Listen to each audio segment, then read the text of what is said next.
ఇప్పటివరకు వచ్చినటువంటి పత్రికల్లోని వార్తలు మనం గమనించాం, చూసాం. దానికి సంబంధించి విశ్లేషించడానికి మనతో పాటు స్టూడియోలో ప్రముఖ రాజకీయ విశ్లేషకులు నిఖిల్ గారు ఉన్నారు. నమస్తే నిఖిల్ గారు. నమస్తే. అలాగే మనకు జూమ్ ద్వారా బీఆర్ఎస్ సీనియర్ నాయకులు బొల్లం మల్లయ్య యాదవ్ గారు జాయిన్ అయ్యారు. నమస్తే అండి మల్లయ్య యాదవ్ గారు. నమస్కారం.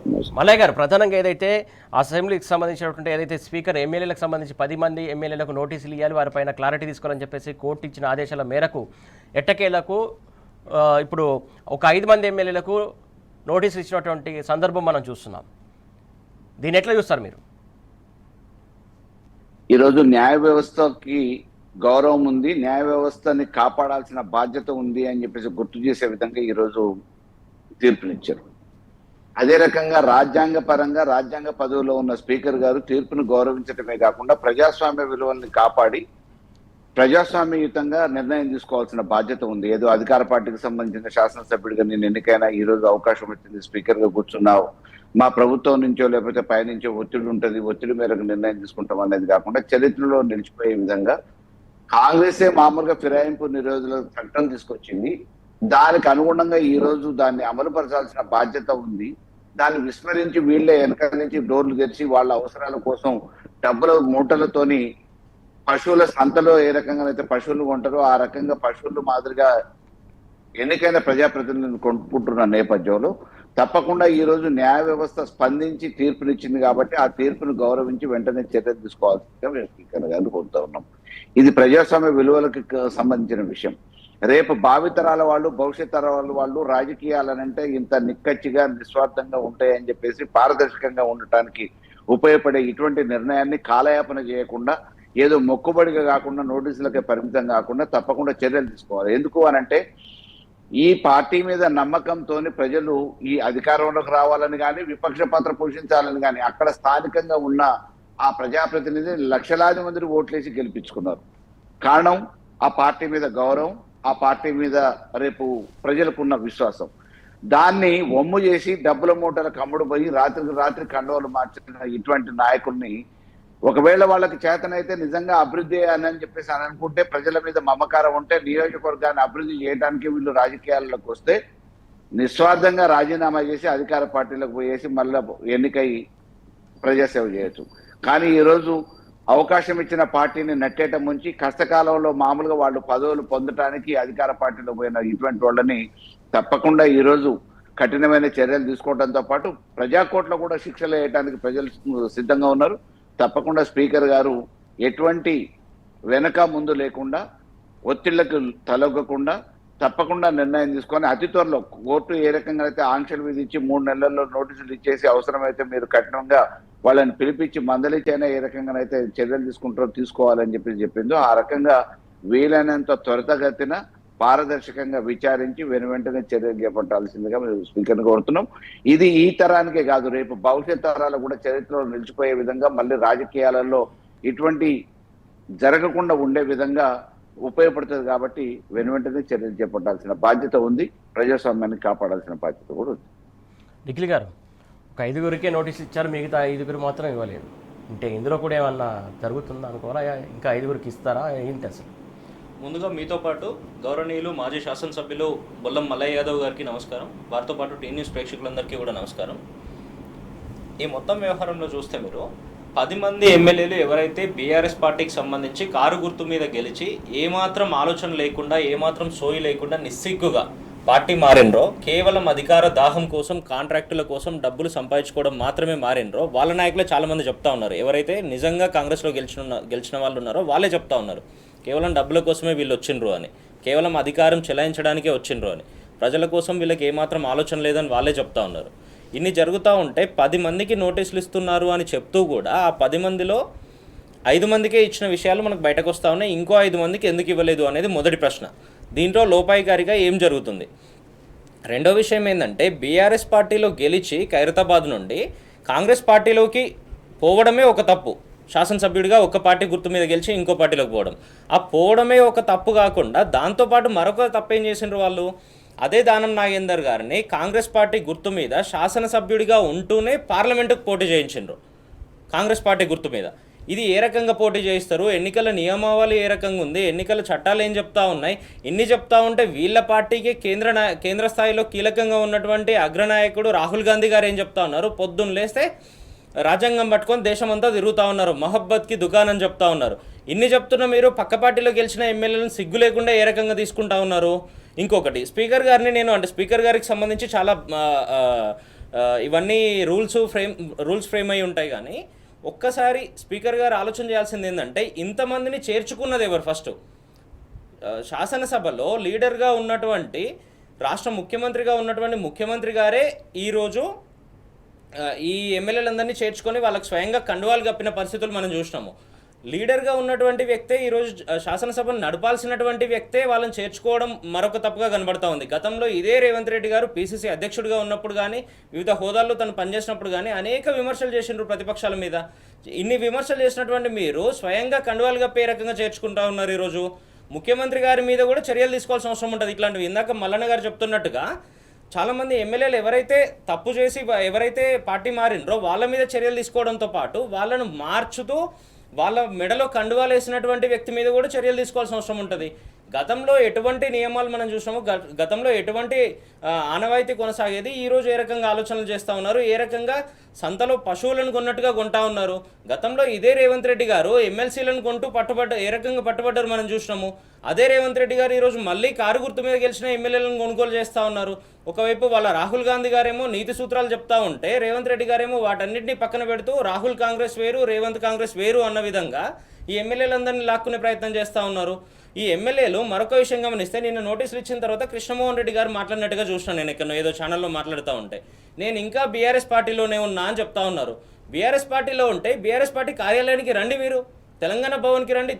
బీఆర్ఎస్ పార్టీ కార్యకర్తలంతా ఎదురు చూస్తూ ఉన్నారు. మీరు ఏ రకంగా బయటికి పోయినరు, ఏ రకంగా లోపలికి వస్తే మిమ్మల్ని రిసీవ్ చేసుకోవడానికి చూస్తూ ఉన్నారు. ఈరోజు మీరందరూ ఇదే విధంగా గతంలో మీరు ఒక్కసారి గమనిస్తే షేర్లింగంపల్లికి సంబంధించి అరికెపూడి గాంధీ గారిని స్వయంగా మా కౌశిక్ రెడ్డి గారు పోయినరు. మీరు రండి అన్న, మీరు బీఆర్ఎస్లోనే ఉన్నా అని చెప్తా ఉన్నారు కదా, మీరు రండి, నేను తీసుకుపోతాం, మన పార్టీ ఆఫీస్కి పోదాము, అక్కడ ప్రెస్ మీట్ పెడదాము, అక్కడ నుండి కేసీఆర్ గారిని కలుద్దాము అన్నారు. ఈ రోజు వరకు ఎందుకు రాలేకపోయినరు? అంటే మీరు ఏ పార్టీలో ఉన్నారు, ఏ పార్టీలో గెలిచిండ్రు, ఎటువైపు నిలబడతా ఉన్నారు అనేది ధైర్యంగా చెప్పుకోలేని పరిస్థితిలో మీరున్నారు.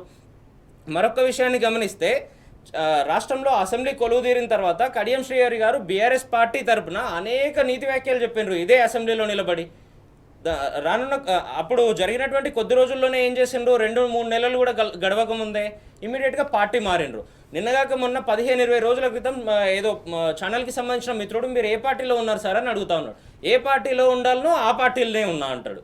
అంటే నిజంగా మీరు ఏ పార్టీలో పనిచేస్తున్నారు, ఏ గుర్తు మీద గెలిచిండ్రు, ఎటువైపు పోతా ఉన్నారు, ఎవరి ప్రయోజనాల కోసం పనిచేస్తున్నారు అన్నది కూడా మీరు గట్టిగా చెప్పలేని పరిస్థితిలో ఉన్నారు. ఈరోజు మీరు ఏ పార్టీలో ఉన్నారో చెప్పే పరిస్థితి మీ దగ్గర లేదు. ఈరోజు ఖచ్చితంగా వీటన్నిటిని ఆలోచన చేసుకొని పార్టీలో ఉన్నారా ఎందుకు చెప్పలేకపోతున్నారు? ఒకవైపు స్పీకర్ గారు చర్యలు తీసుకుంటే అంటే కోర్టు వైపు నుండి ఒత్తిడి పెరుగుతూ ఉంది కాబట్టి ఖచ్చితంగా డిస్క్వాలిఫై అయ్యే అవకాశం ఉంది. డిస్క్వాలిఫై అయితే గనక రేపు పొద్దున ఎక్కడ ఎలక్షన్లు వచ్చినా ప్రజలంతా కూడా కాంగ్రెస్ పార్టీ చేస్తున్న ఇటువంటి అక్రమాలు, ఇటువంటి ఇబ్బందులను అన్నిట్లను గమనిస్తూ ఉన్నారు కాబట్టి ఎక్కడికక్కడ తిరుగుబాటు చేసి ఖచ్చితంగా ప్రజల కోసం కొట్లాడుతున్నటువంటి బీఆర్ఎస్ పార్టీకి మళ్ళొకసారి ఓట్లేసే విధంగా ఆలోచన చేస్తూ ఉన్నారు. కాబట్టి వీళ్ళు భవిష్యత్తులో మళ్ళీ టీఆర్ఎస్కి పోయే అవకాశాలు ఏమైనా ఉంటాయేమో అనే ఆలోచనలు చేస్తూ ఉన్నారు. గతంలో ఎప్పుడైతే మీరు నమ్మక ద్రోహం చేసి పార్టీ నుండి బయటకు పోయినరో కేసీఆర్ గారు కానీ కేటీఆర్ గారు కానీ చాలా స్పష్టంగా చెప్పినారు, ఒకసారి నమ్మక ద్రోహం చేసిన వాళ్ళని మళ్ళీ తీసుకునేది లేదన్నారు. ఖచ్చితంగా ఈ 11 నియోజకవర్గాలకు సంబంధించి ఇమ్మీడియట్గా 10 మంది ఎమ్మెల్యేలు పార్టీ మారడంతో పాటు ఒక బై ఎలక్షన్, ఈ 11 నియోజకవర్గానికి ఎన్నికలు వస్తాయి.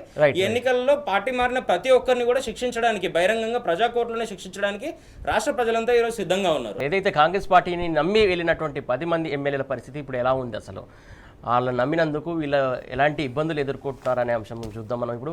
మల్లయ్య యాదవ్ గారు, ఏదైతే కాంగ్రెస్ పార్టీలో నమ్మి వీళ్ళు వెళ్ళిన నేపథ్యంలో 5గురికి నోటీసులు వచ్చాయి, ఇంకా 5గురికి నోటీసులు రావాల్సి ఉంది. కాకపోతే ఆల్రెడీ దీనికి సంబంధించి కాంగ్రెస్ పార్టీలో మల్లగుల్లాలు మొదలయ్యాయి. కేబినెట్ కూడా మీటింగ్ ఏర్పాటు చేసుకున్నారు. ఏదైతే కొన్ని చోట్ల వాళ్ళు కొందరు అటెండ్ అయ్యారు, కొందరు అటెండ్ కాలేదు. ఒక్కొక్క వర్షన్ ఒక్కోలా ఉంది. వీళ్ళు మనకు వద్దు అనే స్థాయికి వాళ్ళ చర్చలు జరిగినట్టు తెలుస్తుంది. ఎట్లా చూస్తారు దాన్ని? గ్రామాలలో పాత సామెత ఒకటి ఉండండి, మందిని నమ్మి మారిపోతే మళ్ళీ వచ్చేసరికి ఇల్లు ఆగమైందని. హలో, కంటిన్యూ వింటున్నాను, చెప్పండి. మందిని నమ్మి మారిపోతే మళ్ళీ వచ్చేసరికి ఇల్లు ఆగమైంది అన్నట్టు ఇప్పుడు బీఆర్ఎస్ లో గెలిచి కాంగ్రెస్ నమ్ముకొని ఖండోలు మార్చుకొని కాంట్రాక్ట్ల కోసం డబ్బుల కోసం పోయిన వాళ్ళ పరిస్థితి ఆ రకంగా ఆగమ్య గోచరంగా కుర్తిలో పడ్డ ఎలక మాదిరిగా తయారైంది. అటు వాళ్ళు నమ్మే పరిస్థితి లేదు. నియోజకవర్గాలలో ఎదురుదాడులు జరుగుతూ ఉన్నాయి. వాళ్ళ మీద పోటీ చేసిన అభ్యర్థులు కానీ అక్కడ ఉన్న స్థానిక నాయకత్వం కానీ మీ పెత్తనం మీద అధికారం వచ్చిన తర్వాత మొన్నటి వరకు తిట్టుకున్నాం కొట్టుకున్నాం అని చెప్పి అక్కడ కాంగ్రెస్ లో వ్యతిరేకత స్థానికంగా ఎదురు దెబ్బలు మొదలైనాయి.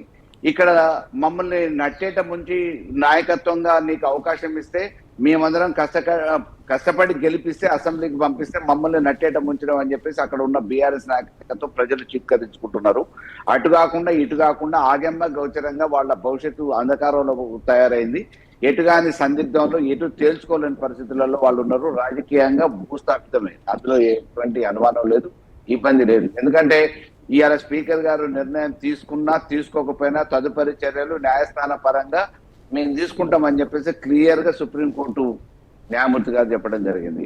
ప్రజాస్వామ్యంలో తిరుగుబాటు ఆల్రెడీ మామూలుగా ఆయా నియోజకవర్గాలలో తిరుగుబాటు మొదలైంది, ఎదురుదాడులు మొదలైతే ఉన్నాయి. స్థానికంగా వాళ్ళు అటు ఇబ్బందులను ఎదుర్కోలేక ఇటు కాంగ్రెస్ లో పొసగలేక ఈ ఇల్లు వదిలిపెట్టిపోయి అనవసరంగా ఆగమేనమని చెప్పే అంతర్మదనం వాళ్ళల్లో ఆల్రెడీ మొదలైంది. ఇటువంటి పరిస్థితులలో రేపు రాజకీయంగా వాళ్ళు ఏదో నాయకత్వం ఉంటది, రేపు మళ్ళీ మనుగడ ఉంటుంది అని చెప్పేసి మేము భావించట్లేదు. 100% మళ్ళీ ఎన్నికలు ఉప ఎన్నికలు రాయటం అనేది ఖాయం. ఒకరోజు వెనక ముందు కావచ్చు, కానీ న్యాయ వ్యవస్థ ఈ రోజు ఎంత అంటే పకడ్బందీగా పనిచేస్తుంది. ఎప్పటికప్పుడు తీర్పులను కూడా త్వరితగతిన ఇవ్వడంతో పాటు ఆంక్షలు విధించి ఏదో కాలయాపన చేయడానికి మామూలుగా మీరేదో చివరి క్షణాలలో ఎన్నికలు వచ్చినప్పుడు అడావుడి చేయటం కాదు, ఎప్పటికప్పుడు త్వరితగతిన పూర్తి చేయాలని చెప్పేసి ఆదేశాలు ఇవ్వడంతో పాటు న్యాయ వ్యవస్థ మీద విలువ పెరిగే విధంగా ఈ రోజు అనేక రకమైన తీర్పులు చూస్తున్న దేశంలో జరుగుతున్న సంఘటనల మీద హెచ్సి భూములు అంటే ఎవరు కోర్టుకు పోయినా కానీ డైరెక్ట్ గా సుప్రీంకోర్టే కేసును టేకప్ చేసింది. ఆ రకంగా దేశంలో ఎక్కడ అన్యాయం జరిగినా అధికార ఒత్తిళ్లతోనో అధికార దులంతోనో ఏదైనా చేసినా సామాన్యుడికి న్యాయం జరుగుతుంది అనే విలువ పెంచే విధంగా ఈ రోజు న్యాయస్థానాలు పనిచేస్తున్నాయి. అది స్వాగతించదగ్గ విషయం. తప్పకుండా వీళ్ళు ఎవరైతే స్వార్థంగా రాజకీయంగా మామూలుగా పుట్టిల్ని నట్టేట ముంచి ఏ రకంగానైతే పోయారో అటువంటి వాళ్ళకి రేపటి భవిష్యత్తులో వాళ్ళ భవిష్యత్తు అంధకారమే పుట్టగతులు లేకుండా అయిపోతుంది. నిఖిల్ గారు, కాంగ్రెస్ పార్టీ వీళ్ళను కాపాడే ప్రయత్నం చేస్తుందని కొన్ని వార్తలు వస్తున్నాయి. కొందరిపైన క్రమశిక్షణ చర్యలో లేకుంటే ఏదో చర్యలు ఆ కోర్టు ఆదేశాల మేరకు ఏదో చర్యలు తీసుకుందామని ఒక కుట్ర జరుగుతున్నట్టు కొన్ని సమాచారం వస్తుంది. ఏం జరగబోతుంది అసలు అనుకోవాలి? మన తెలంగాణలో ఇందాకనే మల్లన్న ఒక సామెత చెప్పిండు, అట్లనే అనేక సామెతలు ఉంటాయి. ఏరికోరి మొగన్ని తెచ్చుకుంటే ఎగిరెగిరి దన్నినట అన్నట్టుగా గెలిచిన బీఆర్ఎస్ పార్టీని వదిలేసి, గెలిచిన కారు గుర్తును వదిలేసి, గెలిపించిన కార్యకర్తలను నాయకులను ప్రజలను వదిలేసి కేవలం అధికారం కోసం పక్క పార్టీలకు పోతే ఈరోజు వాళ్ళు కూడా ఎదురుదాడి చేసే పరిస్థితి నిన్న మొన్న వస్తున్న వార్తలను బట్టి చూస్తే తెలుస్తూ ఉంది. కొంతమందిని దీంట్లో బలి చేద్దాము, లేదంటే కొంతమందిని మనమే బై ఎలక్షన్లకు పంపుదాము అనే విధంగా ఏ పార్టీలోకి అయితే వీళ్ళు ఏరికోరిపోయినరో అదే కాంగ్రెస్ పార్టీ ఆలోచన చేస్తున్నట్టుగా వార్తలు వస్తూ ఉన్నాయి. కానీ ప్రజలు ఏం ఆలోచన చేస్తూ ఉన్నారు?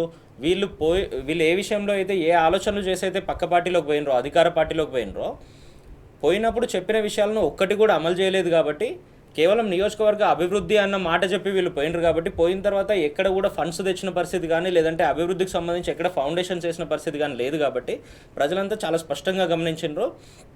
న్యాయస్థానాలు ఏ రకంగా అయితే డైరెక్షన్ ఇస్తూ ఉన్నాయో ఆ డైరెక్షన్ల ప్రకారం స్పీకర్ గారికి కూడా నోటీసులు ఇవ్వక తప్పని పరిస్థితి వచ్చింది. ఈరోజు స్పష్టంగా వాళ్ళు పార్టీ మారి వాళ్ళ పార్టీకి సంబంధించిన అంతర్గత సమావేశాలు బహిరంగంగా ప్రెస్ మీట్లలో కూడా పాల్గొంటున్న పరిస్థితులు చూస్తూ ఉన్నాము.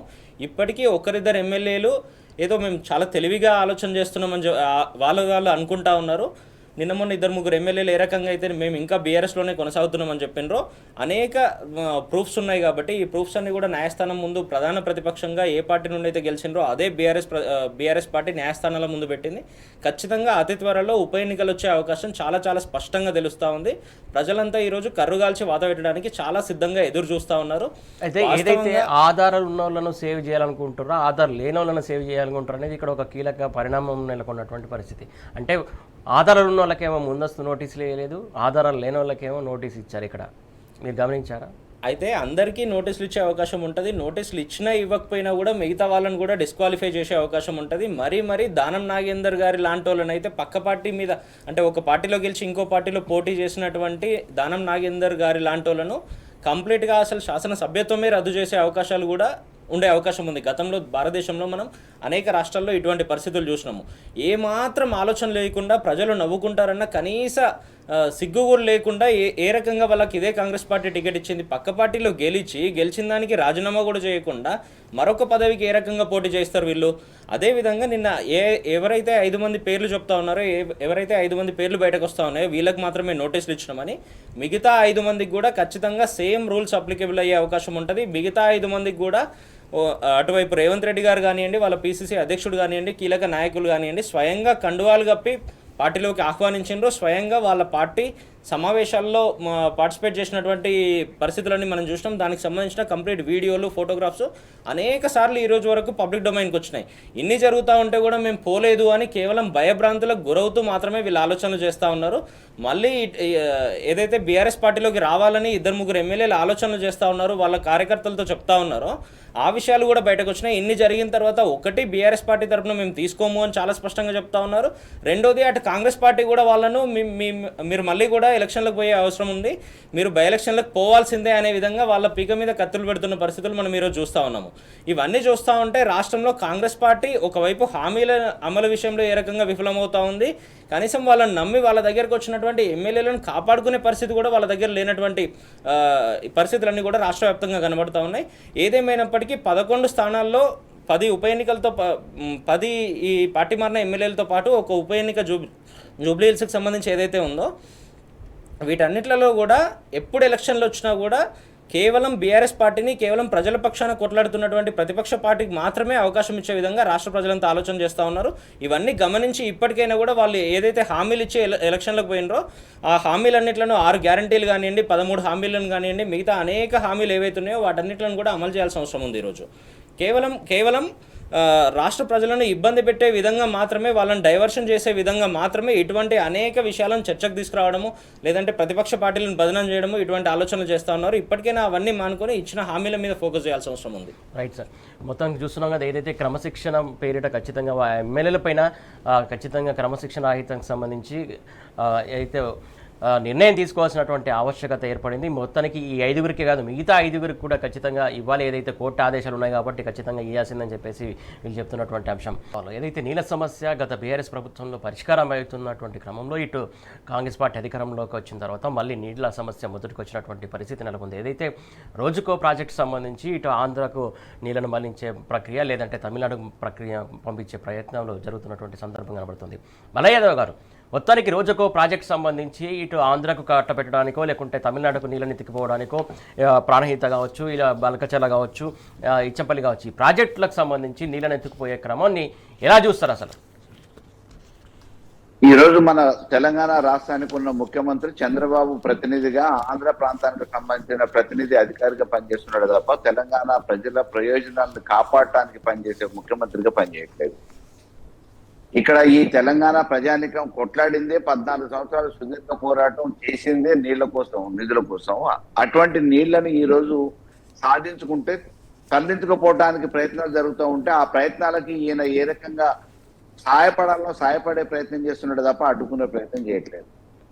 అది బనకచెర్ల కానీ ఇంకోటి కానీ ఏదైనా కానీ ఆడ చంద్రబాబు నాయుడు ఏదైతే సూచనలు ఇస్తున్నాడో ఆ సూచనలకు అనుగుణంగా వాళ్ళ ప్రయోజనాలను కాపాడటానికి ఇక్కడ ఒక ముఖ్యమంత్రి హోదాలో వాళ్ళ బినామీని కూర్చోబెట్టినట్టు ఈ రోజు ప్రవర్తిస్తూ ఉన్నారు. ఆ రోజు ఉమ్మడి రాష్ట్రంలో ఏ రకంగా అయితే దోపిడీ జరిగిందో, నీళ్ల దోపిడీ, ఆస్తి దోపిడీ, అదే రకమైన ఆస్తి దోపిడీ ఈ రోజు తెలంగాణ వేరు, ఆంధ్ర వేరు. ఉమ్మడి రాష్ట్రం నుంచి 2 రాష్ట్రాలుగా ఏర్పడ్డ తర్వాత కూడా ఆంధ్ర ప్రతినిధిగా ఈ రోజు ముఖ్యమంత్రి రేవంత్ రెడ్డి గారు పనిచేస్తున్నారు తప్ప ఆంధ్ర ప్రాంత ప్రయోజనాలు ఓకే. ఒకవేళ మిగులు జలాలు ఏమన్నా ఉన్నాయి, మనకు వరద ఎక్కువైంది, ఆ జలాలను తీసుకుపోతున్నారు, సముద్రంలో కలిసే బదులు మాకు వస్తున్నాయనంటే అది వేరే విషయం. వాటాలు తేల్చకుండా మనకున్న భాగస్వామ్యం ఏంటో తీసుకోకుండా ముందస్తుగానే వాళ్ళకి అనేక రకమైన మామూలుగా ప్రాజెక్టులు కడతా ఉంటే కళ్ళు మూసుకుంటా ఉన్నారు. రేపో మాపో అనుమతులు రావటానికి వీళ్ళు ప్రత్యక్షంగానో పరోక్షంగానో ఉపయోగపడుతూ ఉన్నారు.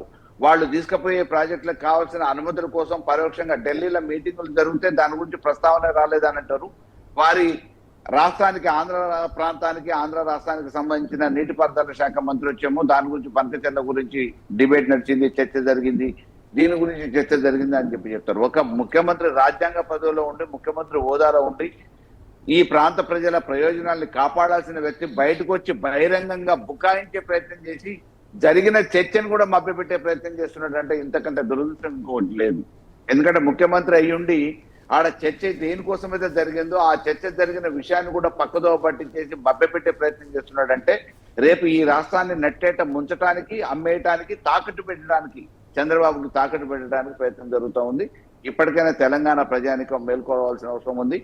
ఏ కారణం కోసమైతే, ఏ నీళ్ల కోసమైతే పోరాటం చేసినామో ఆ నీళ్ల పోరాటానికి అనుగుగా మనం కాళేశ్వరం కట్టుకున్నాం, అనేక ప్రాంతాలను అభివృద్ధి చేసుకున్నాం, వలసలు పోయే మహబూబ్నగర్, నల్గొండ లాంటి ప్రాంతాలని ఈ రోజు సస్యశ్యామలం చేసుకున్నాం. ఎక్కడ చూసినా తెలంగాణలో భూములకు విపరీతమైన రేట్లు రావడానికి కారణమైంది ఒకవైపు విద్యుత్, ఒకవైపు నీళ్లు, అన్ని రకాల వసతులు ఉన్నాయి. కాబట్టి తెలంగాణలో ఒక ఎకరం భూమి ఉంటే చాలనుకునే పరిస్థితికి వచ్చిన ప్రజల్ని ఈ రోజు తెలంగాణని మామూలుగా మళ్ళీ తెలంగాణ ఏర్పడటానికంటే ముందు, బీఆర్ఎస్ రావటానికంటే ముందు కాంగ్రెస్ పాలనలో ఏ రకంగా అయితే ఎడారి ఉండనో ఆ ఎడారిని తలపించే విధంగా మళ్ళీ ఈ రోజు నిర్ణయాలు జరుగుతూ ఉన్నాయి. రేపటి భవిష్యత్తులో ఎడారిగా చేయటానికి ఈ రేవంత్ రెడ్డి గారు చంద్రబాబు కోసం కంకణం కట్టుకున్నాడు. కాబట్టి తెలంగాణ ప్రజానికం, మేధావర్గం, యువకులు అందరూ కూడా, విద్యార్థులు ఈ రోజు మేల్కోవాల్సిన అవసరం ఉంది. తెలంగాణని కాపాడుకోవాల్సిన అవసరం ఉంది. నీటిని రక్షించుకోవాల్సిన అవసరం ఉంది. రైట్. నిఖిల్ గారు, ఇటు గోదావరి జలాలను ఎత్తుకపోతున్నటువంటి సందర్భం, ఇటు కృష్ణా జలాలను ఎత్తుకపోతున్నటువంటి సందర్భం, ఇప్పుడేమో ప్రాణహిత నీళ్ళనేమో కావేరికి తరలించకపోయే మరో కుట్ర, ఎట్లా చూస్తారు? ఈ 20 నెలల పరిపాలనకు కాంగ్రెస్ పార్టీ నాయకత్వానికి సంబంధించిన విషయం గమనిస్తే మనము స్వయంగా కాంగ్రెస్ పార్టీని నడిపిస్తున్నటువంటి రాష్ట్ర ముఖ్యమంత్రి రేవంత్ రెడ్డి గారే ఏ రకంగా ఎటువంటి అబద్ధాలు ఆడుతూ ఉన్నాడు, ఏ రకంగా తెలంగాణ రాష్ట్రానికి, తెలంగాణ నీళ్ళ దోపిడీకి సహకరిస్తూ ఉన్నాడు, తెలంగాణ రాష్ట్రానికి అన్యాయం చేసే విధంగా పనిచేస్తూ ఉన్నాడు. అనేక సార్లు మనం చూసినాము. తను ప్రతిపక్షంలో ఉన్నప్పటి నుండి చూస్తూనే ఉన్నాం. తెలంగాణను ఏ రకంగా ఇబ్బంది పెట్టాలనే ఆలోచనలు మాత్రమే తను చేసే విధంగా ఈ 20 నెలల్లో కూడా అనేక కాంట్రాక్టులు కానీ, అనేక విషయాల్లో కానీ ఆంధ్ర ప్రాంత నాయకులకు ఏ రకంగా సహకరించి మనం చూసినాము. తెలంగాణ రాష్ట్రంలో పరిపాలిస్తున్న పార్టీ కేవలం కాంగ్రెస్ అయినా కూడా నడిపిస్తున్న నాయకుడు చంద్రబాబు గారు అన్నది అనేక సార్లు నిరూపితమైంది ఇప్పటి వరకు. నిన్నగాక మొన్న చూస్తే మీరు బనకచెర్లకు సంబంధించి కేంద్ర ప్రభుత్వం దగ్గర చర్చ జరిగితే అసలు ఆ చర్చలో బనకచెర్ల అంశమే లేదు అని చెప్పిండ్రు. స్వయంగా పబ్లిక్ డొమైన్కి అఫీషియల్ డాక్యుమెంట్ ఈ రకంగా వచ్చింది. దీంట్లో మొదటి పాయింటే గోదావరి బనకచెర్ల లింక్ ప్రాజెక్ట్ అని ఉంది. అంత స్పష్టంగా చర్చ జరిగిందని ఆంధ్రప్రదేశ్ నీళ్ల శాఖ మంత్రి చెప్తా ఉంటే కూడా తెలంగాణ ముఖ్యమంత్రి మీటింగ్లో కూర్చొని బజ్జీలు తినొచ్చిండు కానీ చర్చనే జరగలేదు అని చాలా స్పష్టంగా అబద్ధాలు ఆడినరు. నిన్నగాక మొన్న బీఆర్ఎస్ పార్టీ అనేక సార్లు హెచ్చరించిన తర్వాత ఏం చెప్తా ఉన్నారు, ఆ ప్రపోజల్ వెనక్కిపోయింది, వాళ్ళు దాని మీద వెనక్కి తీసుకున్నారు అనే విధంగా యావత్ కాంగ్రెస్ పార్టీ మొత్తం అబద్ధాలు ఆడుతున్న పరిస్థితులు చూస్తూ ఉన్నాము. ఆ తర్వాత మళ్ళీ నిన్నగాక మొన్న జరుగుతున్నటువంటి పార్లమెంట్ సమావేశాల్లో ఇదే కాంగ్రెస్ పార్టీకి సంబంధించినటువంటి ఎంపీ ప్రశ్న అడిగినారు బనకచెర్ల మీద కరెంటు స్టేటస్ ఏందని. దానికి సంబంధించిన పూర్తి విధి విధానాలు ఫ్రేమ్ అవుతూ ఉన్నాయి, ఫ్రేమ్ వర్క్ మొత్తం నడుస్తూ ఉంది, ఎక్కడ కూడా ప్రాజెక్ట్ ఆగిపోలేదు, ప్రాజెక్టుకు సంబంధించిన మొత్తం చర్చ కంటిన్యూ అవుతానే ఉంది అని చాలా స్పష్టంగా కేంద్ర జలశక్తి శాఖ మంత్రి అఫీషియల్గా పార్లమెంట్లో చెప్పారు. అఫీషియల్ డాక్యుమెంట్ ఇది. ఇన్ని జరుగుతూ ఉంటే కూడా రాష్ట్ర ముఖ్యమంత్రి నీళ్లు మొత్తం పక్క రాష్ట్రాలకు దోచిపెట్టడానికి మాత్రమే ఆలోచనలు చేస్తూ ఉన్నాడు. ఆ ఆలోచనలకు మద్దతు ఇచ్చే విధంగా ప్రతిసారి బీజేపీ నాయకులను కలుస్తున్న పరిస్థితులు చూస్తూ ఉన్నాము. ఇదే భారతీయ జనతా పార్టీ నాయకులు ఏం చెప్తా ఉన్నారు, హిమాలయాల నుండి నీళ్లు తీసుకొస్తాం తెలంగాణకు అని చెప్తా ఉన్నారు. ఉన్న నీళ్ళని పక్కకు తీసుకుపోయి హిమాలయాలను, మంచు కొండలను కరిగించి నీళ్లు తీసుకొస్తామని చెప్తా ఉన్నారు. మీది పువ్వు గుర్తు అయినంత మాత్రాన మీ పార్టీ గుర్తు, తెలంగాణ ప్రజలు చెవుల్లో పువ్వులు పెట్టుకోవడానికి సిద్ధంగా లేరు. ఒక్కసారి దీన్ని గమనించుకోవాల్సిన అవసరం ఉంది. గతంలో ఏ రకంగా అయితే మీకు కర్రుగాల్చి వాత పెట్టినరో మళ్ళొకసారి ఆ రకంగా మిమ్మల్ని తరిమికొట్టే పరిస్థితులు వస్తాయి. గతంలో ఏదైతే ఉమ్మడి రాష్ట్రంలో ఉన్నప్పుడు తెలంగాణ మొత్తం ఎడారిగా మారిన పరిస్థితులు ఉండేనో అక్కడి నుండి పూర్తిగా సంక్షోభాన్ని ఏ రకంగా సంక్షేమం వైపు కేసీఆర్ గారు మళ్లించిండ్రో, గతంలో నీళ్ల కోసం ఏ రకంగా మనం ఇబ్బందులు పడ్డామో అన్నిట్లను అప్లిఫ్ట్ అవుతూ ఈరోజు సస్యశ్యామలం అయ్యే విధంగా 10 సంవత్సరాల్లో కేసీఆర్ గారి నాయకత్వం పనిచేసింది. దాన్ని మొత్తం మళ్ళీ సంక్షోభంలోకి తీసుకొని పోయే విధంగా ఇదే భారతీయ జనతా పార్టీ, ఇదే కాంగ్రెస్ పార్టీ కలిసి కుట్ర చేస్తున్న పరిస్థితులు మనం చూస్తూ ఉన్నాము. దీనికి స్వయంగా భారతీయ జనతా పార్టీ నాయకులంతా కూడా మద్దతిస్తున్న పరిస్థితులు మన కళ్ళ ముందు కనబడుతూ ఉన్నాయి. స్వయంగా పబ్లిక్ డొమైన్లోనే చెప్తా ఉన్నారు వాళ్ళు. వేరే నదులను లింకు చేస్తామని, తెలంగాణ నీళ్ళని తీసుకుపోతామని, ఇచ్చంపల్లి ప్రాజెక్టు కడతామని, బనకచెర్ల ద్వారా ఆంధ్రాకు నిలుస్తామని, అటు కృష్ణాకు సంబంధించి ఈ రోజు వరకు వాటాలు తేల్చకపోవడము, ఇటు గోదావరికి సంబంధించి వరద జలాలని కొత్త కాన్సెప్ట్లు ముందుకు తీసుకురావడము, ఇట్లా అనేక రకాలుగా తెలంగాణను ఇబ్బందులు పెట్టే విధంగా చేస్తూ ఉన్నారు. మరొకటి ఏంటంటే కాళేశ్వరం ప్రాజెక్టు మొత్తం కొట్టుకుపోయిందని వీళ్ళే చెప్తూ వీళ్ళే ఎన్డీఎస్ఏతో రిపోర్ట్లు ఇప్పిస్తూ అదే కాళేశ్వరానికి సంబంధించి మోటార్లు మొత్తం గత 2-3 రోజుల నుండి ఏ రకంగా ఆన్ చేస్తూ ఉన్నారు, గాయత్రి పంప్ హౌజుల దగ్గర ఎట్లా చేస్తూ ఉన్నారు, నందిమేడారం ఎట్లా ఆన్ చేసిండ్రు, అనంతగిరి, మిడ్మానేరు, రంగనాయక్ సాగర్, మల్లన్న సాగర్, కొండపోచమ్మ సాగర్ ఇవన్నీ ఏ రకంగా ఆన్ చేసిండ్రు, మొత్తం కాళేశ్వరమే కొట్టుకుపోయిందని చెప్పిండ్రు కదా. ఈ కొట్టుకుపోయింది అన్న పేరును ఈ భూతాన్ని చూపించి తెలంగాణ నీళ్ళని మొత్తం పక్క రాష్ట్రాలకు తరలించే విధంగా కుట్రలు చేయడానికి మాత్రమే కాళేశ్వరం కూలింది కుంగింది అనే అబద్ధపు ప్రచారాలు, నెగిటివ్ ప్రచారాలకు రేవంత్ రెడ్డి గారి నాయకత్వంలో భారతీయ జనతా పార్టీ మద్దతుతో శ్రీకారం చుట్టినట్టుగా తెలుస్తూ ఉంది.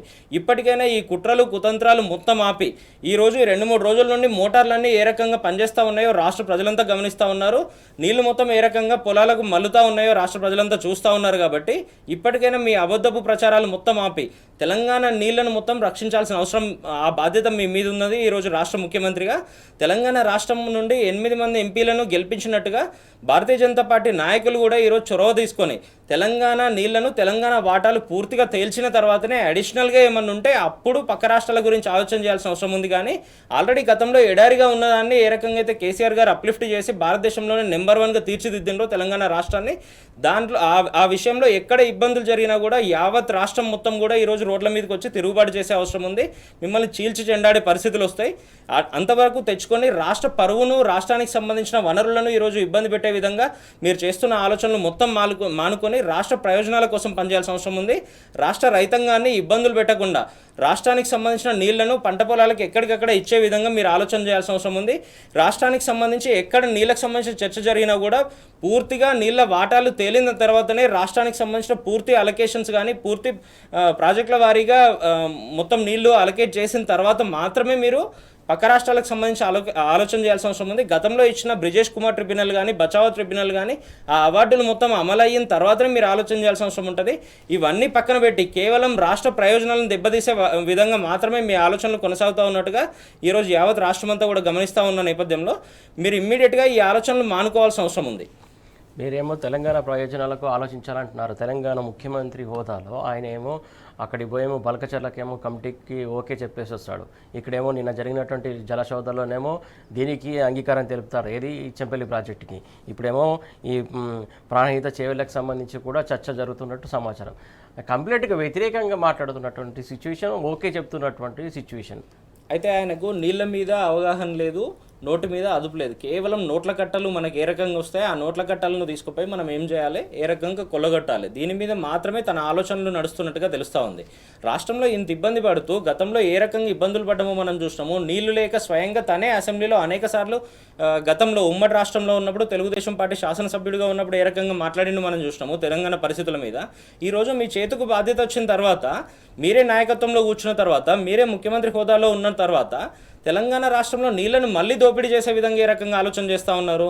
ఖచ్చితంగా గతంలో కేసీఆర్ గారి నాయకత్వంలో ఎట్లయితే అప్లిఫ్ట్ చేసుకున్నామో దానికి సంబంధించి ఎక్కడ చిన్న ఇబ్బంది జరిగినా కూడా తెలంగాణ నీటి బొట్టు ఏ రకంగా బయటికి పోయినా కూడా యావత్ తెలంగాణ మీ మీద తిరుగుబాటు చేసే పరిస్థితి ఉంటుంది. గతంలో ఏ రకంగా అయితే కాంగ్రెస్ పార్టీని భూస్థాపితం చేసినారో మళ్ళీ కూడా భూస్థాపితం చేసే విధంగా రాష్ట్ర ప్రజలంతా ఆలోచన చేసే పరిస్థితులు వస్తూ ఉన్నాయి. ఇవన్నీ గమనించిండు కాబట్టి ఎక్కడ ఎలక్షన్లకు పోవాలన్నా తనకు భయం అవుతూ ఉంది. ఈరోజు ఈ 10 మంది పార్టీ మారిన ఎమ్మెల్యేలకు సంబంధించి కానీ, లేదంటే లోకల్ బాడీ ఎలక్షన్స్ కానీ, కార్పొరేషన్ ఎలక్షన్స్ కానీ, ఎక్కడ ఏ ఎలక్షన్ పెట్టాలన్నా భయపడతా ఉన్నాడు. ఒకవైపు ఇచ్చిన హామీలు అమలు చేయలేదు, రెండో వైపు రాష్ట్ర వనరులను పక్క రాష్ట్రాలు దోచుకుపోవడానికి ఇండైరెక్ట్గా సహకరిస్తూ ఉన్నాడు. కాబట్టి డైరెక్ట్గానే అబద్ధాలు ఆడుతూ ఉన్నాడు కాబట్టి భయపడతా ఉన్నాడు. భయపడి ఈరోజు ఎలక్షన్లు పెట్టకుండా కేంద్రం నుండి రావాల్సిన నిధులు రాకుండా ఇబ్బందులు పడుతూ ఉంది ఈరోజు రాష్ట్ర ప్రజలంతా కూడా. లేదంటే కేంద్రం నుండి మిగతా పథకాల ద్వారా ప్రయోజనాలు రావాల్సినవి కూడా ఈరోజు అన్ని పక్కకు పోతున్న పరిస్థితులు చూస్తూ ఉన్నాము. రాష్ట్రంలో ఒక్క డెవలప్మెంటల్ స్కీమ్ తీసుకున్న పరిస్థితి లేదు. ఇవన్నీ గమనించి రేపు పొద్దున ఎలక్షన్లకి పోతే ప్రజలంతా కర్రుగాల్చి వాత పెడతారు. కాబట్టి ఎలక్షన్లకు పోకుండా ప్రతిదాన్ని దాటవేసే విధంగా డైవర్షన్ పాలిటిక్స్ చేస్తున్న పరిస్థితులు మన కళ్ళ ముందు కనబడతా ఉన్నాయి ఈరోజు. రైట్. ఏదైతే నీళ్ళ కోసం సంబంధించి నీటికి సంబంధించి రోజుకొక వివాదం తెరపైకి తీసుకొస్తున్నటువంటి అంశం మొత్తానికి రోజుకి ఇంకా నీళ్ళకి సంబంధించి తెలంగాణ వ్యాప్తంగా అగ్గిరాసుకుంటున్నటువంటి విషయం కనబడుతుంది. మల్లయ్య యాదవ్ గారు, ప్రధానంగా ఏదైతే కృష్ణా జలాలకు సంబంధించి కూడా నాగార్జున కాలం నుంచి రైట్ కెనాల్ నుంచి దాదాపు 0 to 80 కిలోమీటర్స్ వరకు వెడల్పు చేసి అటు నీటిని తీసుకుపోవడానికి అటు ఆంధ్రప్రదేశ్ ప్రభుత్వం అటు స్వీకారం చుట్టింది. కాంగ్రెస్ ప్రభుత్వం మాత్రం లెఫ్ట్ కెనాల్కి సంబంధించి ఎలాంటి నిర్ణయం తీసుకోలేనటువంటి పరిస్థితి కనబడుతుంది. ఏమనుకోవాలి అసలు? ఇప్పుడు ఆంధ్ర ప్రాంతానికి నీళ్లు పోవటం ఒక భాగమైతే నల్గొండ జిల్లాలో, ఉమ్మడి నల్గొండ జిల్లాలో ఉన్న నాగార్జున సాగర్ నుంచి పక్క ఖమ్మం జిల్లాకు తీసుకపోతే నల్గొండ జిల్లాలో కనీసం ఒక దగ్గర గేట్లు ఇవ్వట్లేదు, చెరువులు నింపట్లేదు, కాలువలకు నీళ్లు ఇవ్వకుండా చక్కగా ఖమ్మం జిల్లాకు తరలించకపోయిన సందర్భాలు ఉన్నాయి. అంటే ఇక్కడ ఎంత నిర్లక్ష్యం జరుగుతుంది అని అంటే, తెలంగాణలో కూడా మిగతా జిల్లాలకు తీసుకుపోతుంటే నల్గొండ జిల్లాలో ఉన్న మంత్రులు నల్గొండ జిల్లా ప్రయోజనాల కోసం, రైతుల కోసం మాట్లాడే పరిస్థితి లేదు.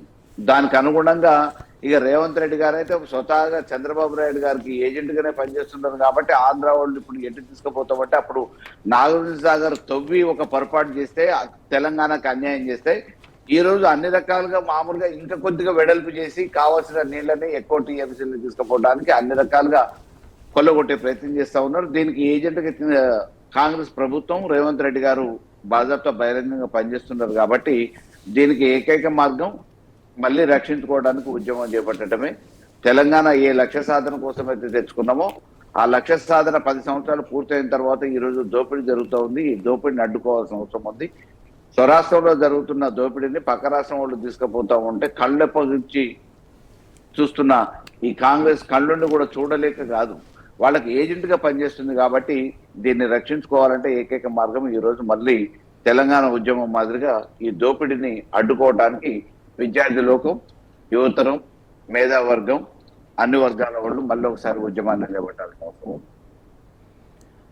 రైట్, మల్లయ్య యాదవ్ గారు డిస్కషన్ కంటిన్యూ చేద్దాం. ప్రధానంగా చూస్తున్నాం కదా, నీటి దోపిడీకి సంబంధించి ఏదైతే ఆంధ్ర కావచ్చు, తమిళనాడు ఎత్తుకెళ్ళిపోతున్నటువంటి క్రమంలో ఖచ్చితంగా నీళ్లపైన మళ్ళీ పోరాటం చేయాల్సిన ఆవశ్యకత ఉందని చెప్పేసి బీఆర్ఎస్ సీనియర్ నాయకులు చెప్తున్నటువంటి సందర్భం. అలాగే మొన్నటి వరకు మాజీ మంత్రి హరీష్ రావు చెప్పారు. అలాగే బీఆర్ఎస్ వర్కింగ్ ప్రెసిడెంట్ కేటీఆర్ కూడా దీనికి సంబంధించి అనేక అవగాహన సదస్సులు నిర్వహిస్తున్నారు, అనేక కార్యక్రమాలు చేపడుతున్నారు. ఖచ్చితంగా నీటిని పక్క రాష్ట్రాలకు పోతే ఖచ్చితంగా మేము ఒక్క నీటి చుక్కను కూడా పోనీయకుండా అడ్డు తగులుతాం, ఖచ్చితంగా మళ్ళీ తెలంగాణ ఉద్యమం లాగా నీటి ఉద్యమం తీసుకొస్తామని చెప్పేసి దీనికి సంబంధించి కేసీఆర్తో కూడా చర్చలు జరుపుతున్నాం. చర్చలు జరిపి ఖచ్చితంగా నీటి ఉద్యమం పైన ఒక ప్రణాళిక సిద్ధం చేస్తాం, దానికి తగ్గట్టుగా పోరాడతామని చెప్పేసి వారు చేస్తున్నటువంటి ప్రయత్నం కనబడుతుంది. దీనికి సంబంధించి ఖచ్చితంగా మరొకసారి నీటి ఉద్యమానికి బీఆర్ఎస్ ముందుకెళ్తుందని చెప్పేసి అందరు చెప్తున్నటువంటి సందర్భం కనబడుతుంది. సిరిసిల్లకు సంబంధించి, చేనేతలకు సంబంధించి, టెక్స్టైల్ పార్క్ సంబంధించి అది పూర్తి చేయాలి. అలాగే ఏదైతే బకాయిలు ఉన్నాయో ఆ బకాయిలు చెల్లించండి అని చెప్పేసి బీఆర్ఎస్ వర్కింగ్ ప్రెసిడెంట్ కేటీఆర్ బట్టి విక్రమార్కకు లేఖ రాశారు. దీనికి సంబంధించి నిఖిల్ గారు ఈ లేఖకు సంబంధించి, టెక్స్టైల్స్ సంబంధించి ఏదైతే భారీ ఎత్తున బకాయిలు పెండింగ్లో ఉన్నాయి అవి క్లియర్ చేయాలని చెప్పేసి కేటీఆర్ లేఖ రాశారు. దీన్ని ఎలా చూస్తారు మీరు? రాష్ట్రంలో కీలకంగా ఉన్నటువంటి పద్మశాలి వర్గానికి సంబంధించి మొత్తం నేతన్నలకు సంబంధించి చూస్తే రాష్ట్రంలో ఎక్కువగా ఉండేది సిరిసిల్లలో ఉంటారు. గత ప్రభుత్వం ఏ రకంగా వాళ్ళని కడుపున పెట్టి కాపాడుకుంది మనం చూసినాము. వాళ్ళకి సంబంధించి అనేక ఆర్డర్లు ఇవ్వడము, పిల్లలకు సంబంధించిన స్కూల్ యూనిఫామ్ల దగ్గర మొదలు పెడితే రాష్ట్రంలో మిగతా వర్గాలకు సంబంధించి ఎక్కడైనా యూనిఫామ్స్ కానీ మిగతావి కానీ అవసరం ఉంటే దాంతోపాటు రాష్ట్ర ప్రభుత్వం ప్రతిష్టాత్మకంగా తీసుకున్నటువంటి బతుకమ్మ చీరలు కూడా మొత్తం కాంట్రాక్ట్లు సిరిసిల్ల నేతన్నలకే ఇచ్చి వాళ్ళని అప్లిఫ్ట్ చేసే విధంగా గత ప్రభుత్వం పనిచేసింది. ఎందుకు పనిచేసిందంటే ఉమ్మడి రాష్ట్రంలో ఉన్నప్పుడు నేతన్నలంతా కూడా ఆత్మహత్యల దారి ఏ రకంగా పట్టిండ్రో స్వయంగా ఆనాడు కేసీఆర్ గారి నాయకత్వంలో చందాలు వసూలు చేసి వాళ్ళను అప్లిఫ్ట్ చేయడానికి ఏదే అప్పుడున్న ఆనాటి టీఆర్ఎస్ పార్టీ, ఈనాటి బీఆర్ఎస్ పార్టీ తరఫున 56,000 లక్షల రూపాయలు జమ చేసి చందాల ద్వారా బీఆర్ఎస్ పార్టీ వాళ్ళకి అందించిన పరిస్థితులు మనం చూసినాం. అటువంటి కష్ట నష్టాలన్నీ ఏదైతే నేతలు ఎదుర్కొంటున్నది చూసిండ్రో రాష్ట్ర ప్రభుత్వం రాష్ట్రంలో అధికారంలోకి వచ్చిన తర్వాత అదే కేసీఆర్ గారి నాయకత్వంలో కేటీఆర్ గారి ఆలోచనల మేరకు వాళ్ళందరినీ అప్లిఫ్ట్ చేసే విధంగా పనిచేసిండ్రు. వాళ్ళకి సంబంధించి బిల్స్ మిగతావన్నీ కూడా ఆన్ టైంలో ఇవ్వడము, టెక్స్టైల్ పార్కుకు సంబంధించిన మొత్తం డెవలప్మెంటల్ యాక్టివిటీస్ టేకప్ చేయడము, దాన్ని ఎవ్రీ వీక్ కేటీఆర్ గారు ముందుకు తీసుకుపోయే విధంగా రివ్యూ మీటింగ్స్ పెట్టడము, స్వయంగా ప్రతి సోమవారం రోజు నేతన్నలు నేసినటువంటి బట్టలనే కేటీఆర్ గారు ధరించడంతో పాటు తన పేషిలో ఉండేటువంటి అధికారులందరూ, నాయకులందరూ కూడా ధరించాల్సిన అవసరం ఉంటుంది అని తను ఒక రోల్ మోడల్గా నిలిచినటువంటి పరిస్థితులు, నేతన్నలను కంటికి రెప్పలా కాపాడుకున్న పరిస్థితులను మనం చూసినాము. వీటన్నిటిని పక్కకు తీసుకుపోయే విధంగా ఈ 20 నెలల కాలంలో మళ్ళీ నేతన్నలు ఈరోజు ఆత్మహత్యల బాట పట్టిన పరిస్థితులు చూసినాము. దాదాపుగా 37-38 మంది నేతన్నలు ఈ రోజు వరకు ఆత్మహత్యలు చేసుకున్న పరిస్థితులు చూసినాము. ఈ మొత్తం వైఫల్యం కేవలం ముఖ్యమంత్రి గారు తీసుకుంటున్న నిర్ణయాలు, తను గతంలో ఏదైతే బిల్లులు ఇవ్వాల్సిన అవసరం ఉందో ఆ బిల్లులు మొత్తం పెండింగ్లో పెట్టడం వల్లనే అనేది చాలా స్పష్టంగా తెలుస్తుంది. ఒక రకంగా వాళ్ళకి సంబంధించినటువంటి సబ్సిడీలు ఇచ్చే పరిస్థితి లేదు, మరో రకంగా వాళ్ళకి సంబంధించి ఏదన్నా అపాయం జరిగితే కానీ ఇంకోటి జరిగితే కానీ వాళ్ళకు వచ్చేటువంటి 5 లక్షల రూపాయల ప్రమాద బీమాకు సంబంధించిన ప్రీమియం చెల్లించిన పరిస్థితి లేదు, మరొకటి వాళ్ళకి సంబంధించిన విద్యుత్కి సంబంధించిన బిల్లులు ఇస్తున్న పరిస్థితి లేదు, ఆ మాఫీకి సంబంధించినవి చేస్తున్న పరిస్థితి లేదు. గతంలో ఏదైతే ఇదే నేతన్నలు లోన్లు తీసుకొని ఇబ్బందులు పడ్డారో ఆ లోన్లకు సంబంధించి మాఫీ చేసే పరిస్థితులను మొత్తాన్ని వీళ్ళు సైడ్ లైన్ చేసిన పరిస్థితులు మనం చూస్తూ ఉన్నాము. ఎక్కడ కూడా ఈ నేతలకు సంబంధించిన డెవలప్మెంటల్ యాక్టివిటీ ఈ 22 నెలలకు సంబంధించి ఒక్క యాక్టివిటీ తీసుకున్న పరిస్థితి కూడా కాంగ్రెస్ ప్రభుత్వంలో మనం చూసిన అవకాశం లేదు. ఈ నేతలు అనేక సార్లు రోడ్ల మీదకి వచ్చి ధర్నాలు చేస్తూ ఉన్నారు, రాస్తారోకోలు చేస్తూ ఉన్నారు, ప్రభుత్వాన్ని వేడుకుంటూ ఉన్నారు, అక్కడ ఉన్నటువంటి స్థానిక నాయకులను, స్థానిక కాంగ్రెస్ పార్టీ నాయకులను కలిసి రిప్రజెంటేషన్లు ఇస్తూ ఉన్నారు. ఇన్ని చేస్తున్నా కూడా ప్రభుత్వం తరఫున ఒక్కసారి కూడా వాళ్ళ ఇష్యూస్ని అడ్రస్ చేసిన పరిస్థితి లేదు. ఇమ్మీడియట్గా నిన్న కేటీఆర్ గారు ఏదైతే బట్టి విక్రమార్క గారికి స్వయంగా లేఖ రాసినరో దాంట్లో ఉన్నటువంటి అన్ని ఇష్యూస్ని ఇమ్మీడియట్గా ముఖ్యమంత్రి గారు, తర్వాత ఉప ముఖ్యమంత్రి బట్టి గారు చొరవ తీసుకొని ఆ బిల్లులు పెండింగ్ ఏవైతే ఉన్నాయో వాటిని మొత్తం రిలీజ్ చేయడంతో పాటు వాళ్ళకి సంబంధించిన బీమా ప్రీమియం కానీ మరొకటి కానీ లేదంటే అక్కడ ఉన్నటువంటి సెస్ బిల్లులు కానీ ఏవైతే వందలాది కోట్ల రూపాయలు ఈరోజు పెండింగ్లో ఉన్నాయో అది మొత్తం రిలీజ్ చేసి వాళ్ళందరినీ కాపాడుకోవాల్సిన అవసరం ఉంది. నేతన్నలను మరింత ప్రోత్సహించే విధంగా గత ప్రభుత్వం ఏ రకంగా వాళ్ళని అప్లిఫ్ట్ చేయడానికి ఆలోచనలు చేసిందో మరింత అప్లిఫ్ట్ చేసే విధంగా ఇప్పుడున్నటువంటి రేవంత్ రెడ్డి గారి నాయకత్వంలోని కాంగ్రెస్ ప్రభుత్వం ఆలోచన చేయాల్సిన అవసరం ఉంది. వాళ్ళ ఆత్మహత్యలు ఆగే విధంగా పనిచేయాల్సిన అవసరం ఉంది, వాళ్ళని కంటికి రెప్పగా కాపాడుకోవాల్సిన అవసరం ఉంది. ఏ రకంగా అయితే భారతదేశం మొత్తంలో ఈరోజు నేతన్నలకు సంబంధించి చేనేత వస్త్రాలకు ఒక పేరు ప్రఖ్యాతలు వస్తూ ఉన్నాయో అదేవిధంగా మన తెలంగాణలో అత్యంత కీలకంగా ఉన్నటువంటి ఒకవైపు పోచంపల్లి కానివ్వండి, మరోవైపు దుబ్బాక కానీ, లేదంటే అటువైపు గద్వాల ప్రాంతంలో కొంతవరకు కానీ, మరీ ముఖ్యంగా సిరిసిల్లలో కానీ వీళ్ళందరినీ కాపాడుకునే విధంగా స్పెషల్ ఇనిషియేటివ్స్, స్పెషల్ ప్రోగ్రామ్స్ తీసుకొని మరీ రాష్ట్ర ప్రభుత్వం వాళ్ళని కాపాడే విధంగా ఆలోచన చేయాల్సిన అవసరం ఉంది. మల్లయ్య యాదవ్ గారు, ఏదైతే చేనేతకు సంబంధించి టెక్స్టైల్ పార్క్ కావచ్చు, చేనేతకు సంబంధించి దాదాపు 100 కోట్లకు పైగా బకాయిలు చెల్లించాలి, సబ్సిడీకి సంబంధించి బకాయిలు పెండింగ్ ఉన్నాయని చెప్పేసి కేటీఆర్ గారు బట్టి విక్రమార్కకు లేఖ రాశారు. ఎలా చూస్తారు దీన్ని? అలాగే వాళ్ళు కూడా దానికి సంబంధించి వారి సమస్యలు కూడా పరిష్కరించాలని చెప్పేసి స్ట్రైక్ కూడా చేస్తున్నటువంటి సందర్భం చూస్తున్నాం. ప్రభుత్వం స్పందిస్తుందా దీనిపైన? వాళ్ళ దగ్గర నుంచి ఇంకేమైనా ట్యాక్స్ రూపంలోనో ఏదైనా ఆదాయం వస్తే ఎట్లా గుంజుకుందామనే ఆలోచన చేస్తున్నారు తప్ప ఈ రోజు వాళ్ళని ఏదో ఆదుకుందాం, ఆపదలో ఉన్నారు, ఇబ్బందులలో ఉన్నారు, వాళ్ళని ఆదుకోవటానికి ఏం చేద్దాము, ప్రభుత్వ పరంగా ఏం సాయం చేద్దామనే ఆలోచన రేవంత్ రెడ్డి గారికి కాంగ్రెస్ సర్కార్కు ఉందా అండి? ప్రభుత్వం ఏర్పడ్డ 2 సంవత్సరాల నుంచి ఏ వర్గాలను కాపాడుకున్నారు, ఏ వర్గ ప్రజలకు ఉపయోగపడ్డారు? ఇచ్చిన హామీలు గాలి కుదిలేసారు. ఈరోజు ఏ స్కీములు పనిచేయట్లేదు. రైతు బంధు 3 సార్లు ఆపేసారు, 4వసారి ఎన్నికలు వస్తాయేమని చెప్పేసి వేసేసారు. మళ్ళీ తర్వాత వేస్తారో లేదో తెలియదు. చేనేత కార్మికుల దగ్గర నుంచి మామూలుగా వాళ్ళకు వచ్చే వాటి గురించో, లేకపోతే ఉపాధి గురించో, ఉద్యోగాల గురించో, భవిష్యత్తు గురించో, ప్రాజెక్టుల గురించో, పెట్టుబడుల గురించో ఆలోచించే పరిస్థితి లేదు. ఏ నుంచి ఆదాయ మార్గాలు ఉంటే వాటిని ఎట్లా చూసుకుందామనే ఆలోచన చేస్తున్నారు. సాంపెంట్ రిజిస్ట్రేషన్ డిపార్ట్మెంట్ నుంచి ఇంతకుముందు వచ్చే ఆదాయం ఈరోజు ఎట్లా పడిపోతూ వచ్చింది. వాళ్ళ ట్యాక్సులు వసూలు చేసుకుంటున్నారు, డబ్ల్యూఆర్ ట్యాక్సులు వసూలు అవుతున్నాయని చెప్పేసి స్వతహాగా ప్రధానమంత్రి గారే వచ్చి ఇక్కడ చెప్పిపోయారు. మరి దాని మీద ఏమైనా చర్యలు ఉన్నాయంటే చర్యలు తీసుకున్న దాఖలాలు లేవు. మున్సిపాలిటీ ఇప్పుడు గ్రేటర్ హైదరాబాద్ పరిధిలో ఎవరైనా ఇల్లు కట్టాలన్నా, అపార్ట్మెంట్ కట్టాలన్నా, విల్లాలు కట్టాలన్నా, డెవలప్మెంట్ గురించి ఆలోచించాలంటే ప్రభుత్వం చెల్లించే ట్యాక్సుల కంటే ప్రైవేటు పరంగా వీళ్ళకి నాయకులకు చెల్లించే ట్యాక్సులు ఎక్కువైనాయి. వీటిని భరించిన దానికంటే వేరే దగ్గర వ్యాపారం చేసుకొని అల్లుళ్ళు ఉందామని చెప్పేసి వేరే రాష్ట్రాలకు తల్లిపోతూ ఉన్నారు. కాబట్టి ఏ చేనేత రంగమే కాదు, ఏ రంగాన్ని కూడా, వ్యవసాయ రంగాన్ని ఈరోజు ఎక్కడ ఏం చేశారండి? కుంగదీశారు. ధాన్యం కొనే నాదుడు లేడు, బోనస్ ఇచ్చే పరిస్థితి లేదు. రుణమాఫీ అన్నారు, సంకలు గుద్దుకున్నారు, ఎగిరెగిరి పడ్డారు. ఏం చేశారు? ఆఖరికి ఇంకా 45-50% మందికి రుణమాఫీలు కాలేదు. రైతు బంధు వేయలేదు. ధాన్యం కొనే నాదుడు లేడు.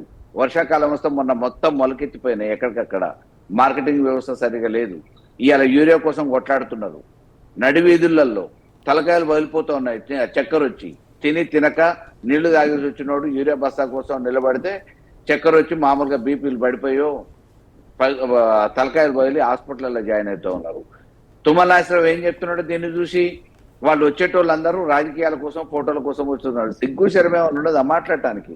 ఒక రాష్ట్ర మంత్రి అయి ఉండి రైతులను పట్టుకొని అది సామాన్య రైతులు, గిరిజన రైతులు, దళిత రైతులు, ఎకరం 2 ఎకరాలు ఉన్నోడు నేను పంటను ఎట్లా దక్కించుకోవాలి, రేపు భవిష్యత్తు ఎట్లా, నా ఇంటిల్లిపాది ఎట్లా కడుపు నింపుకోవాలని చెప్పే ఆలోచనతో లైన్లలో నిలబడి ఒక్క బస్తా కోసం నిలబడితే ఇయ్యటానికి చేతగాని అసమర్థ ప్రభుత్వం, అవినీతి ప్రభుత్వం ఏం చెప్తుంది ఇవాళ?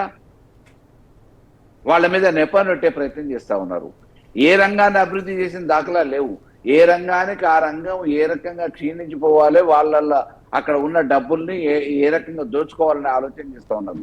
సివిల్ సప్లైస్ మినిస్టర్ గా ఉన్న ఉత్తమ్ కుమార్ రెడ్డి ఆ శాఖలో ఎన్ని రకాల అవకాశాలు ఉంటాయో అంత దోపిడికి పాల్పడ్డాడు. ఇవాళ కోట్ల కేసు వేసినా కానీ మామూలుగా భయపడే పరిస్థితి లేదు. కోట్ల రేపో మాపో తేలితే తప్పకుండా ఈ అవినీతి భాగవతాన్ని బయటకు తీస్తాం.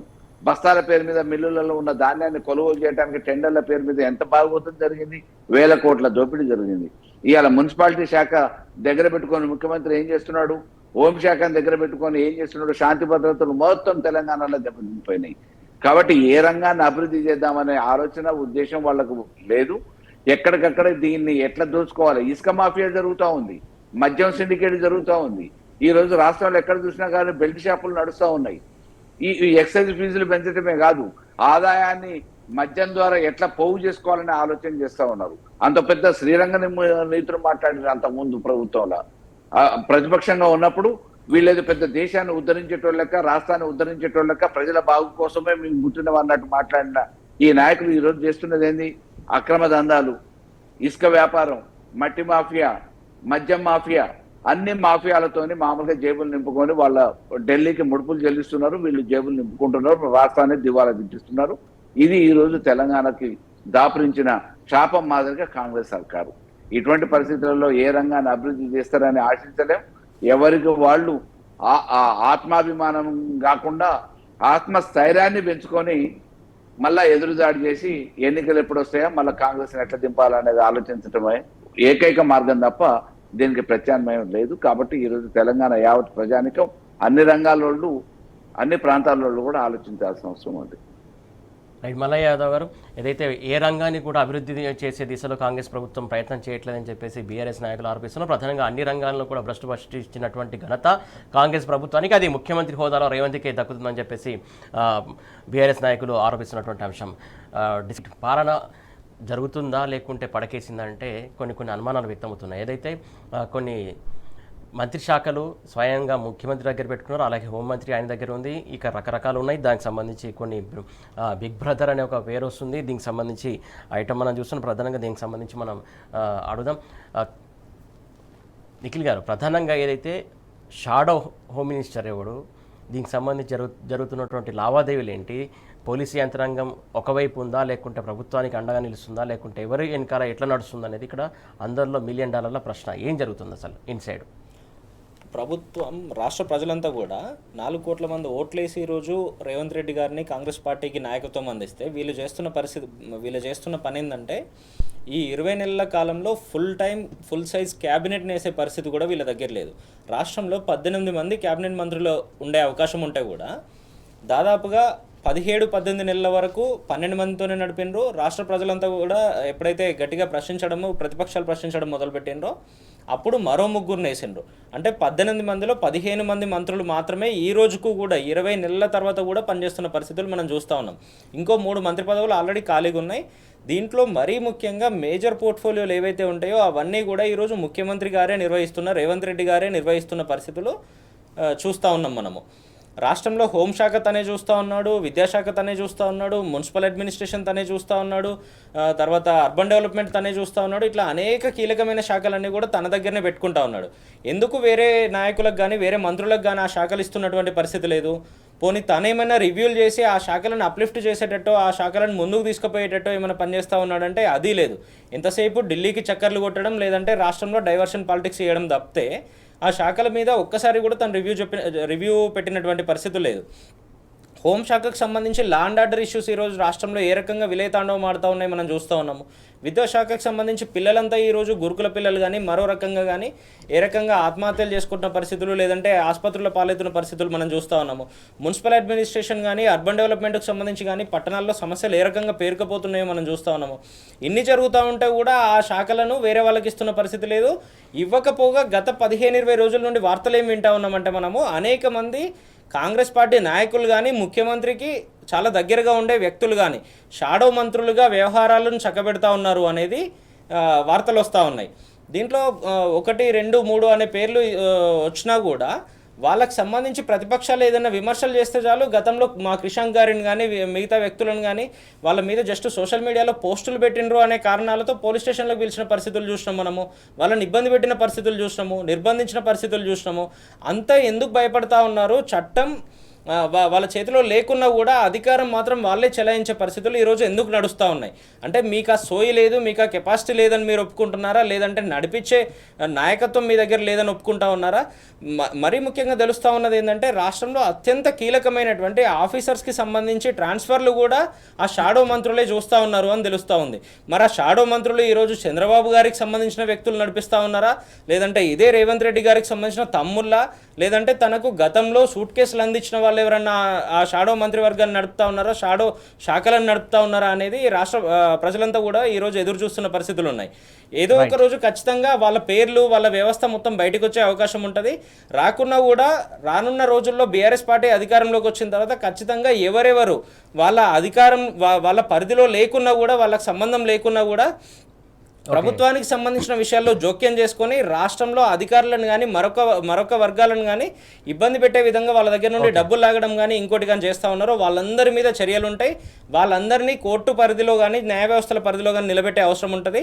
ఇప్పటికైనా ఇటువంటి పిచ్చి ఆలోచనలను మానుకొని రాష్ట్రంలో 18 మందితో ఏదైతే మంత్రివర్గం ఉండి రాష్ట్ర ప్రజల కోసం ఆలోచన చేయాల్సిన అవసరం ఉందో, రాష్ట్ర ప్రజల కోసం పనిచేయాల్సిన అవసరం ఉందో, ఆ 18 మంది క్యాబినెట్ వేయాల్సిన అవసరం ఉంది. మల్లయ్య గారు, ఏదైతే పోలీసు శాఖలో 3 రాజ్యాంగేతకు సంబంధించినటువంటి ఉన్నారు అని చెప్పేసి కొన్ని అనుమానాలు వ్యక్తం చేస్తారు కొందరు, దానికి సంబంధించి మీరేమంటారు? 100% నిజమండి. అందులో అనుమానం ఏముంది? ఈరోజు పోలీసు వాళ్ళు కద్దరు చొక్కాలు వేసుకొని పనిచేస్తున్నారు, కాకి చొక్కాలు పక్కకు కొట్టేసారు, గులాములుగా పనిచేస్తున్నారు. వాళ్ళ పనులు ఉద్యోగాలు కాదు చేసేది, తాబేదారులుగా పనిచేస్తూ ఉన్నారు. పోలీసు యంత్రాంగం అంతా మామూలుగా ఈరోజు హుకుములు ఏ రకంగా జారీ చేస్తే పార్టీ కార్యకర్తల కంటే ఎక్కువ ఘోరంగా పనిచేస్తున్నారు. ఎవరు ప్రశ్నిస్తే వాళ్ళ మీద అక్రమ కేసులు పెడుతూ ఉన్నారు. ఐఏఎస్ వాళ్ళ పరిస్థితి ఆ రకంగానే ఉంది.